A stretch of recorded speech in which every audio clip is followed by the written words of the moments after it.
If I had to describe the PEI Connectors, I would describe it in a single word of being inclusive.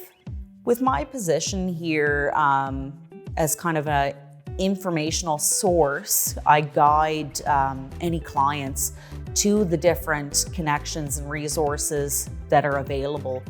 For a community to work effectively, everyone has a part to give to it, whether it be small or large.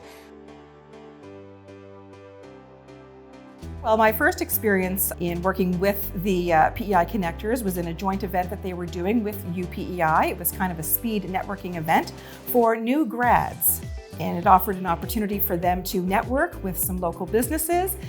And it was a very great opportunity for us because it ended up with a successful hire of a UPEI graduate who was looking for that career path to becoming a CPA.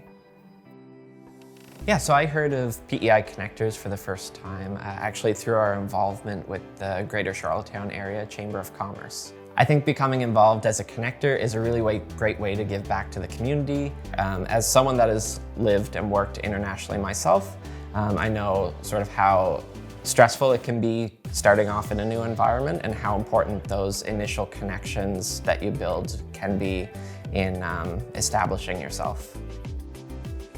If you're interested in seeing what PEI Connectors has to offer, reach out today and get connected.